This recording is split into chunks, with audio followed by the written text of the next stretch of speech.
If you don't have the data, you are simply doing hope and wish marketing. You're sitting back and throwing spaghetti at the wall and seeing what sticks. Now, if you've got deep pockets, then you can afford to do this because that means you can afford to lose money. But a lot of us, we can't afford to lose money.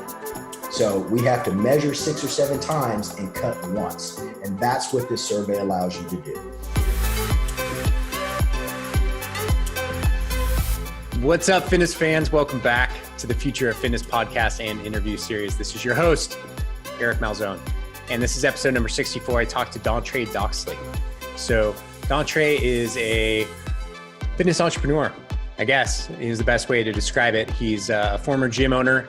He's also a firefighter, and now he runs fitnessandmarketing.com. So he's got great stories. He really does. The story talks about, really hitting rock bottom with his business and having to climb his way out. It's powerful. And if you've been in business long enough, you've been in circumstances like this, and they tend to be one of the greatest motivators and periods of growth because you have no choice. So before we get into a little bit more about Dontre and what he's talking about on this episode, do me a favor, just go and rate this show. Go to iTunes, subscribe, give us a positive review, send some positive vibes our way, and we'll keep doing our job producing great content that is relative to the industry. So more about Dontre. So in this particular episode, he talks about the Golden Survey, which is a great tool to get to know your clients, why your clients come in, and therefore develop a solid marketing plan. So how to use a survey to market, that's what you're gonna get from this. And he also has a special offer. So if you go to fitnessandmarketing.com/FMA-podcast, there's an offer there waiting for you. So without further ado, this is Dontre Doxley. Enjoy. Hey everybody, welcome back to the Future of Fitness podcast interview series. I'm your host, Eric Malzone, and today I have Dontre Doxley, and I've had a pleasure of talking to him obviously a couple times before the recording date, and his story is awesome. So I'm going to let him jump into it. So give us your background, Dontre. You have a lot of, it's a good story. It's a good story. It didn't feel good while I was going through most of it. But I'm sure. First of all, Eric, thanks for having me on the show. I want to say hello to your audience. I mean, this is great. Thanks for bringing me in and letting me talk to your people. But so, got in the fitness business as a personal trainer in the late 90s, but it wasn't until around 2004 that I partnered up and opened a true facility. And it was a wellness center. What we did was we were a hybrid cash and carry and medical billing, because a lot of us had medical background. And we thought, wouldn't it be neat if you had a facility that could actually use insurance? And this was when no one was really doing this. We understood working out, and we really understood medicine and how hospitals and clinics work. So immediately we partnered up with some doctors. We got some medical directors, and we called ourselves a wellness center so that we could bill medical billing. And so for some of our clients that needed physical therapy, or if they were morbidly obese, those were just some of the things that fit under medical billing. And then for those that couldn't qualify for medical billing, like using Blue Cross and the rest of them, then they were completely cash and carry. And it started, it was rocking and rolling. It was doing good. We raised a lot of money when we initially started, but we were in our 20s and young and stupid. So we were blowing through it as fast as we were making it. We gave ourselves just ridiculous salaries out the gate. Right? Like if I was CFO and I was going to have a CFO salary according to what I thought that was, so we were blowing it. And then the recession hit, dude, and the bottom fell out, and we started hemorrhaging clients. Banks started calling loans on us, like legitimately, we need our money back. Investors were showing up every day, completely uneasy. What looked like a sure bet turned into a nightmare overnight. Yeah. And then we spent probably about 3 years, much like anyone else who was in business during that time. We spent that time fighting and struggling in and out of court, personally just devastated. I can't tell you how many apartments I was evicted from, lost several vehicles. Here's a true story. I was in court so much being litigated against during this time that some people there thought I was a lawyer. The only other people showing up at court on a consistent basis like that were attorneys. But it was my partners and I, we were just deciding who was going to go to court that week, because everyone, to include the investors, everyone wanted their money back. And so we really struggled. There were times where the banks would pull up and take most of the stuff out of our facility, the stuff that we had put up, to get the loan. And so we'd have to start all over from square one. But what happened was we had to start getting really creative with our marketing. And this was a time before Facebook had really gained traction. People didn't know what it was about. And actually, we still had MySpace. And so we had to do old school guerrilla campaigns, pounding the pavement. Like for those of us like yourself that have been in the business, you remember door hangers and windshield flyers. Yeah. And so that's what we had to do. We didn't have the internet to drive traffic. We actually had to get out there and knock on doors and meet people at the mall and hand out business cards and be constantly selling, or what I used to tell my people, dialing for dollars. Like you didn't have a choice. And also inside of that, I started learning more about copywriting, more about lead generation, more about NLP, more about email marketing, and just got better and better at it. Yeah.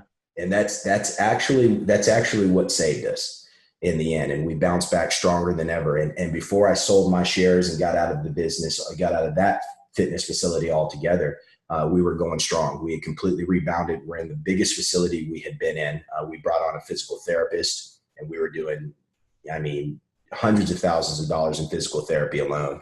Huge 15,000 square foot facility. So we bounced back. But I'm telling you, my marketing was on point. That's really what saved us. Yeah. It's amazing, or it's not amazing. I mean, we hear the stories all the time about, once your back's up against the wall, you really start to take some action, right? You start doing things that you would never imagine doing if things are going well. Right. Absolutely. And another thing that's just so simple, and I address a little bit of this in my book too, is we had to really get everyone selling. And I'm sure you agree with this. I can't tell you how many times I help a facility, I walk in there, and most 99.9% of the selling is left up to like one or two people. Yeah. And that's primarily the owners, right? They need to be doing something else. Everyone else is sitting back getting fat off the table scraps. And you got one person and the sales fall squarely on them. And, that's a failed model. And that's what we were doing too. We had to step back and look at this and be like, look, I don't care if you're the cleaning lady, the front desk girl, or a trainer. Everyone in here is responsible for sales. Yeah. Some point of the process. Yeah. Yeah. And, I reflect now because I was guilty of it too.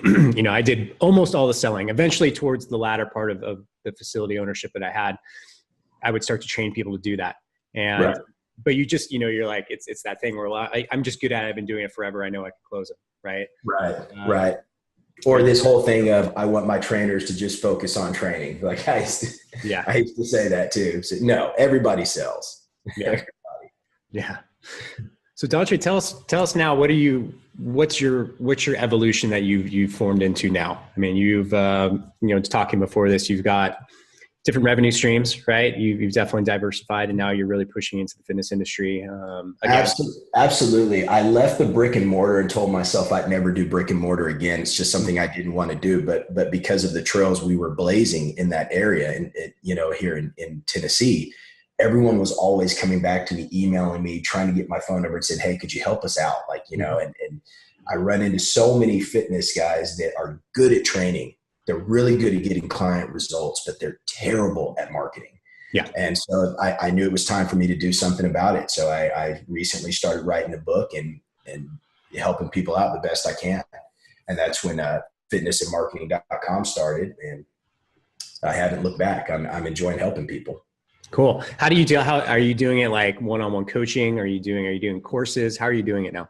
One-on-one coaching, courses. And really I just put out at this point, because writing the book has taken up so much of my time, we're just putting out a lot of free content, just what we know. And if, email, sending out content through the email, sending out content through a blog, but mainly right now doing a one-on-one coaching. I will actually go to a facility and do a top to bottom survey of what they're doing there. Sometimes look at the books and really look at their marketing model, their sales model. Yeah. Yeah. How does that process unfold? I'm curious. Like, do you have a system to it, or how does that work?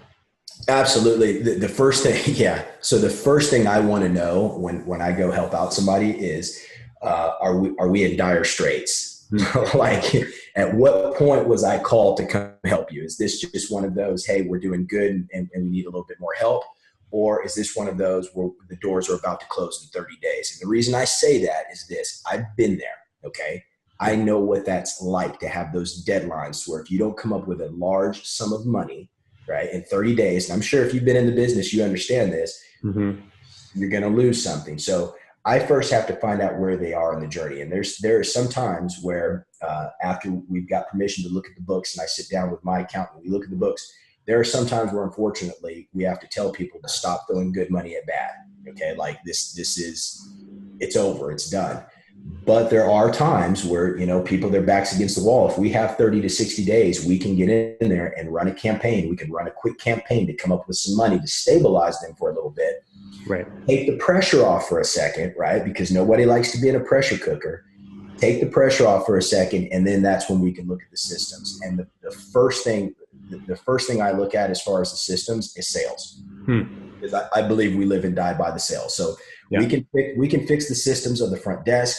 We can fix everything else, but sales has to be important. And to conclude that, when I talk about sales, like what we're going to talk about today, is no freelancing.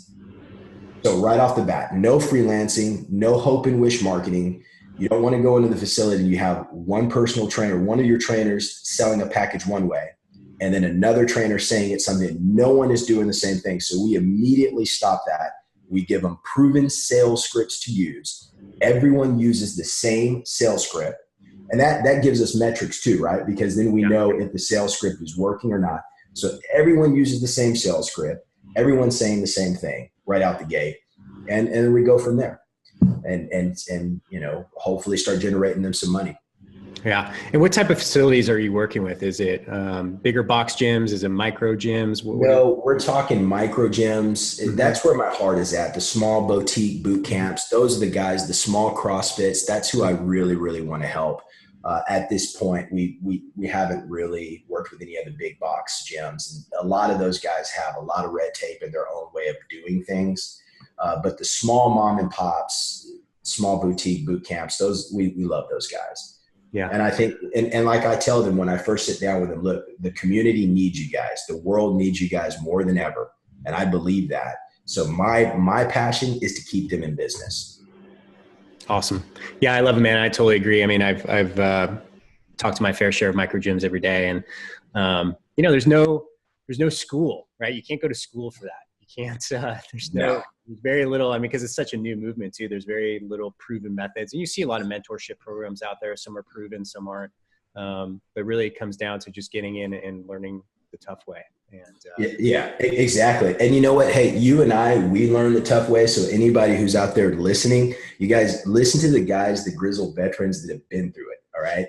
Please help me make my journey mean something. Don't do what I did. Like, we can help you so that you avoid some of those pitfalls. Yeah. Don't reinvent the wheel. The stuff we're going to share with you today is proven. This is high level Madison Avenue advertising knowledge. Okay. So take this and run with it. And for those of the people that say, well, it doesn't take all that.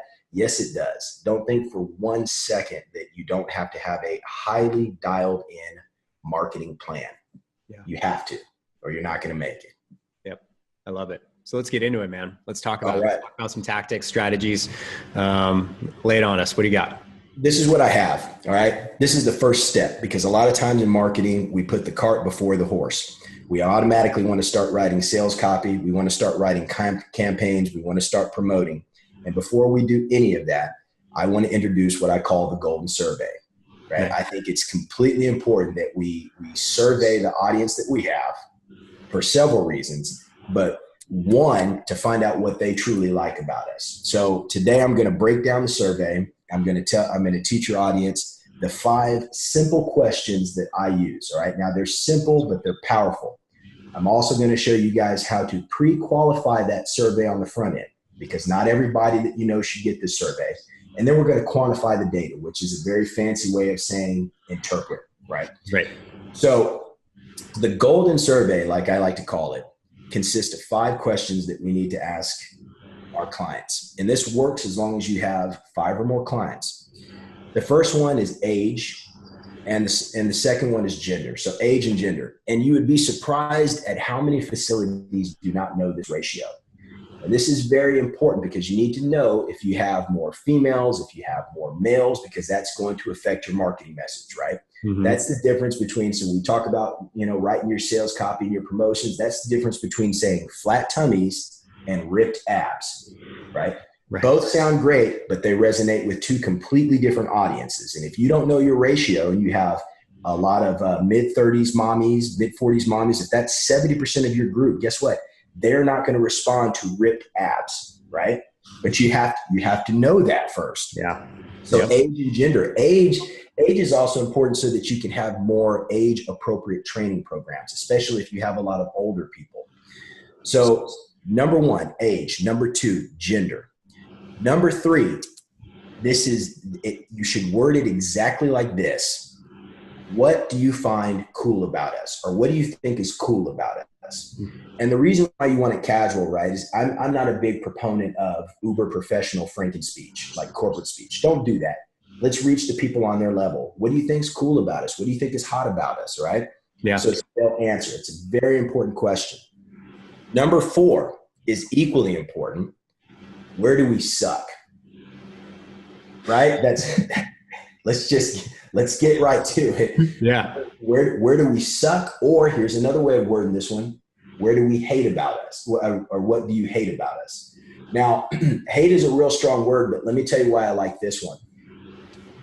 It'll make sure that you don't get BS gripes masquerading as true complaints, right? Mm-hmm. So we don't want to hear just little gripes that don't matter. Like, we want to hear the true complaints. So where do we suck, or what do you hate about us? Number five, why do you do business with us? Now, let this one be multiple choice. And we're going to show you later, I'll tell your audience exactly how you design these surveys, the software that you use. But why do you do business with us? Usually three categories, and you can adjust them to your business. But I like to say it's weight loss, weight gain, or medical issue. Maybe there's some type of disease issue like diabetes, or there might be what we call a metabolic process going on. But those are the three major avenues that are going to make your money. I guarantee you, you can dig deeper, but at this point, it's not necessary. People either want to lose it, gain it, or there's some type of disease going on. And what we're attempting to do here is get a 5,000-foot view. We can get in the weeds later and be more specific, but right now, I can guarantee you that probably the first two are what's making most of your money. But we just want to figure it out, right? So those are the five questions. And I'll tell you what, before we go any further, I have to tell your audience, be prepared for the results. You might get your feelings hurt, but you need to expect this and just get over yourself, because we all suck somewhere. Yeah. And there's another thing that may happen. You may find out that what people like about you isn't necessarily what you like about you. So you have to be prepared to step back and maybe go in a different direction. But we'll talk about that a little bit more in a second. So we have the five simple questions in my golden survey: age, gender, what do you like about us, or what's cool about us, where do we suck, and why are you doing business with us? 5 simple questions. And keep it at 5, guys. You think about yourself. Like, I'll ask you right now, Eric, do you like taking surveys? When someone puts a survey in your face that has 10, really? No, nobody likes to do that. Too busy. Right? Yeah. Too busy. Everybody's too busy. So this is your opportunity to get in 5 quick questions, and that's it. Trust me, that's all you're going to get. Now, who should get this survey and who should not get this survey?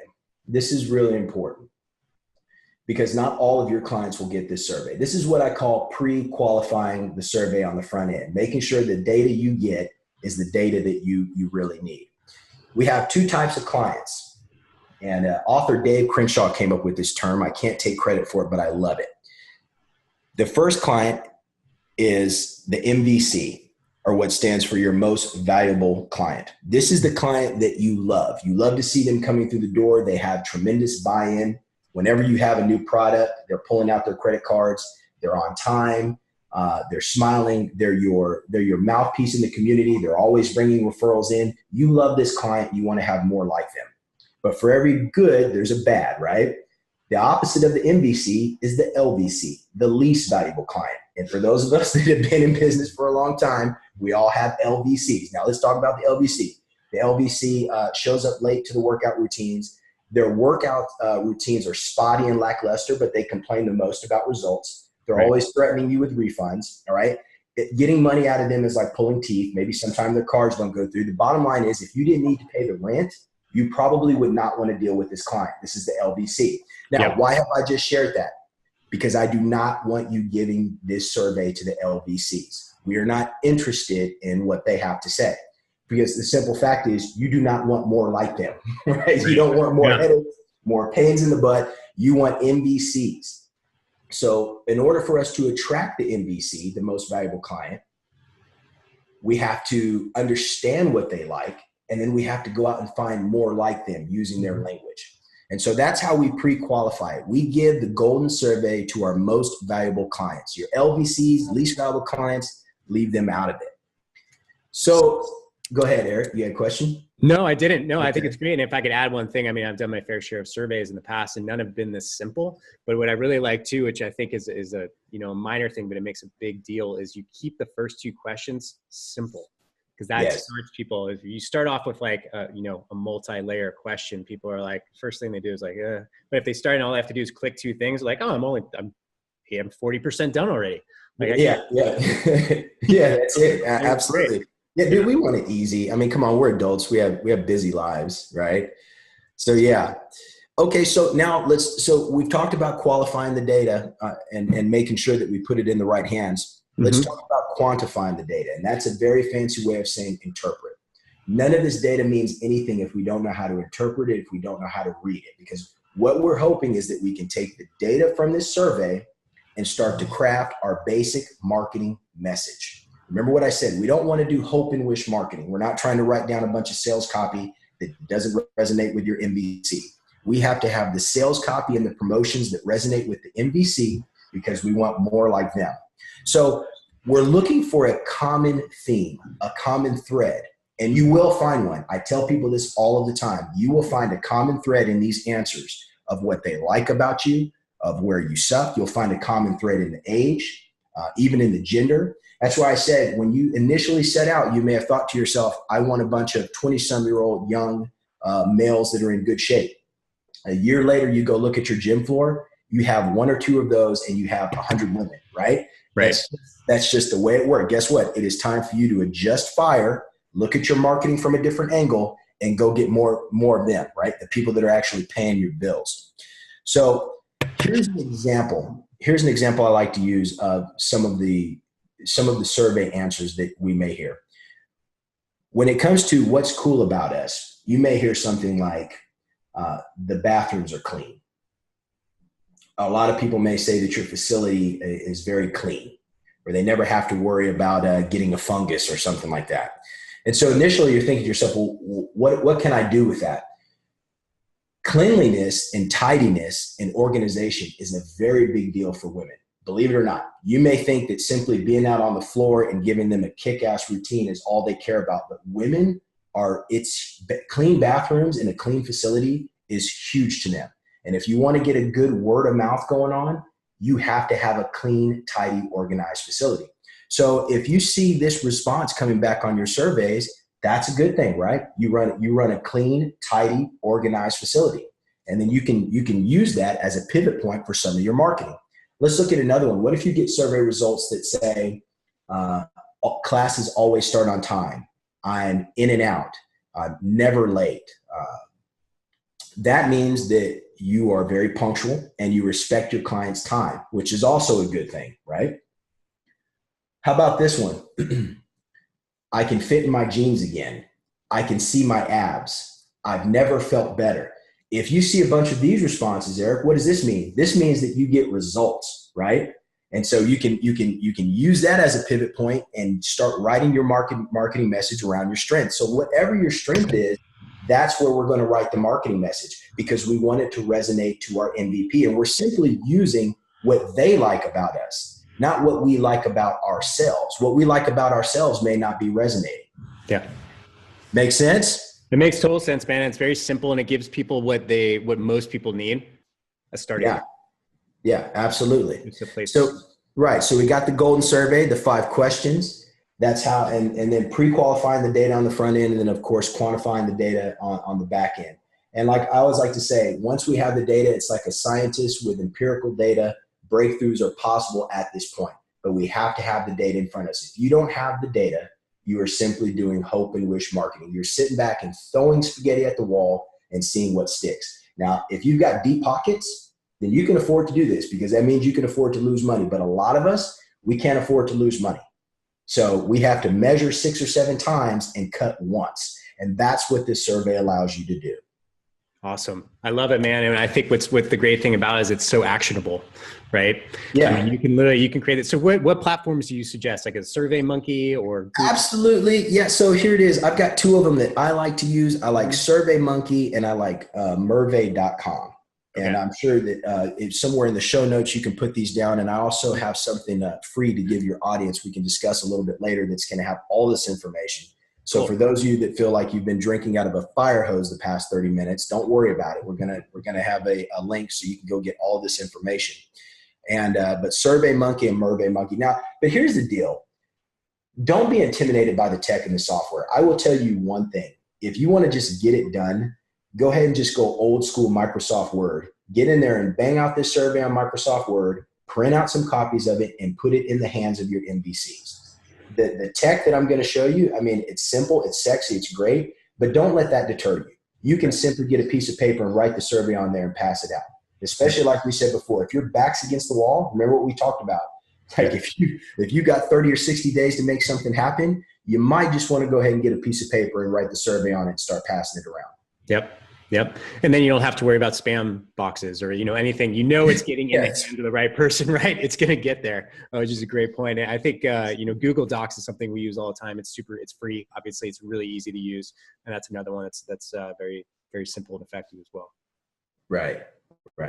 Google Docs. Yeah, that's good. So that's it, man. That's the golden survey. And you got to start there, because that's going to give you your basic marketing message. And I'll say this as well. Another thing that your survey is going to do, if you have what I like to call the virtual Craigslist of product offerings, that means, and I'm sure people have seen this before, right? You've seen this in promotions, or you've gone to a gym that offers everything from Pilates to weightlifting to pet coaching, right? Dry cleaning services. I mean, they've got the whole thing. I can guarantee you that out of that laundry list of offerings, there's only 1 or 2 that are making your money. And I'm never wrong about that. Every time I walk into a facility and you're offering 100 things between hot yoga and everything else, we can look at the books and I can tell you that most of those babies are not profitable. And that's another thing your survey does. It allows people to say, well, I like this class, or I like it when we do this course. And guess what? If no one is saying anything about hot yoga, I can guarantee you it's probably losing money. Because that's also what I like to say. You have 1 of 2 things. You have an offering that's making money or it's losing money, but there's nowhere in between. Yeah. I love it, man. This is great. This is really valuable. So tell me what's up with Dontre Doxley in the next 2 years? Where do you see yourself, and where do you, obviously you have a book coming out, right? Yeah, absolutely. We're hoping that the book will be ready in fall 2018. Just going on a book tour, going on the podcast circuit. I have a bunch of colleges that I'm going to be talking to for personal trainers and athletic trainers that are getting ready to be graduating. And some of them are going to be looking to open up their own thing and generate some money. So really a lot of touring and a lot of talking about this. Awesome. And where do people find you, Dontre? I can be found at fitnessandmarketing.com. Simple. Nice. Very simple. Yeah, dude, I did that on purpose, man. Yeah. Fitnessandmarketing.com. We don't even wonder what this is all about. Great for SEO. That's the whole story. You know what? That's a story for another time too. But for your audience, let me tell you guys, don't get too clever with the name of your gym. Don't do it. Yeah. Let the people should be able to look at it and go, this is what you do. This is what you stand for. Yeah. And we're the only ones who, like, as the owners go, we're the only ones who really care. We're like, that name is amazing, but it's just amazing to me. And it's just amazing to you. I'm so glad you said that. And that's another thing the survey can help with. Yeah. Right on. Well, Dontre, I appreciate you coming on, man. I love that you do so much work for the micro gym movement. I really respect that and getting in and helping people, because it's a struggle. If you've been through it, you just know it's you're generally undervalued and you're overworked, and hopefully that whole movement can start to get some new traction. And I'm glad you're one of the guys on it. So everybody, Dontre Doxley, thanks for coming on, man. We'll be talking to you soon. Yeah, Eric, hey, let me add one more thing. That's right. Please. For your audience, like I said, for those of you that weren't able to take notes, and I know this was coming at you really fast, we put together something special for the FMA audience. I'm giving away a free chapter that discusses the golden survey, and there's also some videos that show you how to set these surveys up. All you have to do is go to fitnessandmarketing.com/FMA. Cool. That's it. That's specifically for your audience, so they can go get more information on the Golden Survey. Love it. Right on, man. I appreciate that. So I have a feeling you and I will be talking soon. Let's do it. All right, man. Thank you. All right, Eric. Thanks. Hey, fitness fans. Don't leave yet. This is your host, Eric Malzone, and I want to personally thank you for your support and listening to the Future of Fitness podcast and interview series. If you have a few minutes, I would greatly appreciate if you went to iTunes and gave us a favorable rating, as well as go to our YouTube channel and subscribe there. That'd be fantastic. If you know of anybody who'd be a great fit for this show as a guest, please hit me up at eric@fitnessmarketingalliance.com. That's Eric with a C. Also, I have 3 questions for you. Number 1, are you a fitness professional who's been in the industry for over 7 years? Question number 2, do you have an online revenue stream or multiple online revenue streams? Question number 3, are you ready to break loose from your local market and take advantage of all of the opportunity out there in the online world? If you are, I want you to go to fitnessmarketingalliance.com/mastermind.